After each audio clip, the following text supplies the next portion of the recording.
Jina langu ni Wilson Lubonga Philip kutoka Malava Sub County, Malava Constituency, mkazi wa Chemuche Ward, ni Kakamega County. Sisi kama wakazi wa Malava tumehuzunika sana wakati tulipata taarifa ya kwamba kiongozi wetu ambaye ni Baba Raila Amolo Odinga ameaga dunia. Hili limekuwa pigo kubwa sana kwa nchi, na pia sisi huku Malava tunaomboleza sana, maana hatukutarajia kwamba atakuja toweka ghafla hivyo, kwa sababu amekuwa kiongozi shupavu na anajulikana sana. Mimi kama kijana na vijana wenzangu wa Malava tulikuwa tunamuona yeye kama a very peacemaker, yeye ambaye angeweza kutuunganisha sisi na serikali, na wakati mambo haiendi vizuri tuko na uhasama kati ya vijana raia, kama vile mliona Chenzi, wakati tunalalamikia mambo yetu, sauti yake baba ilikuwa inatufanya tunasikia vizuri, tunatulia, tunajua kwamba tuko na mtetezi. Kwa jumla mtetezi wa wananchi ametoweka, na hii ni changamoto kubwa sana kwetu sisi na kwa viongozi walioko, kwamba ni nani atakuja chaza pengo hilo, kwa sababu tulikuwa tunajivunia kwamba akiwa hapo sauti yake ilikuwa inaleta impact kubwa kwa ground, kwamba vijana wanasikia, na tukifuata mwelekeo wake utulivu unakuwa, amani inakuwa, na tunaendelea. Ilikuwa mtu wa kusawasisha, kuhakikisha kwamba sehemu zote Kenya zinasikia vizuri na ziko ndani ya serikali.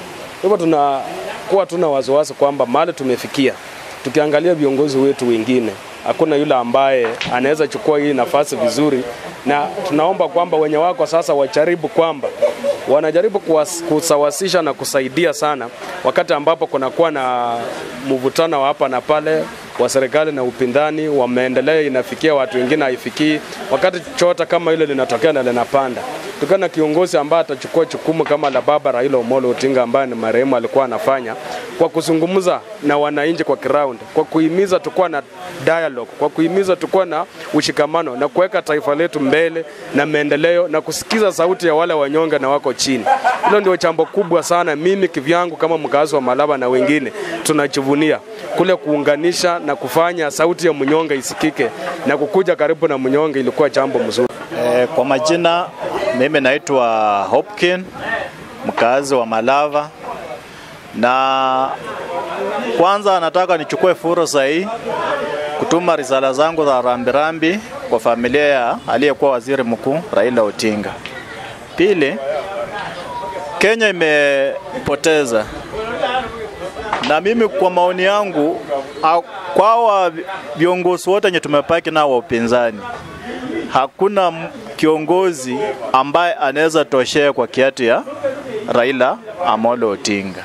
Ndio tuko na viongozi, lakini ule mwenye anaweza toshea kwa kiatu ya Raila Odinga sioni, labda kama atakuja baadaye. Jambo lingine ni kwamba Kenya imepoteza mtu ambaye alitukomboa kwa mara ya pili, wanaita second liberation. Tulikuwa na mfumo mmoja wa vyama Kenya hii, lakini kupitia kwa jitihada za Raila Amolo Odinga na viongozi wengine, tulikuja tukapata mfumo wa vyama vingi. Tukatoka one party tukakuja kwa multi party system, na hiyo ndio ikatuletea demokrasia Kenya hii. Mtu akawa huru, anaweza simama kwa chama yoyote na akachakuliwa. Kwa hivyo mimi nasema Kenya imepatwa na piko, kwa sababu huyu mzee imefika mahali kama Kenya imeharibika. Yeye hakuwa mpinafsi, akikombea kiti na aone kwamba amepoteza. Yeye hakuwa mtu wa kutaka watu wakufe. Yeye ni mtu alikuwa anafika mahali anaona Kenya ni kubwa kushinda mtu mmoja. Yeye anaweka maslahi yake kando, anaungana na serikali na tunakuwa na amani.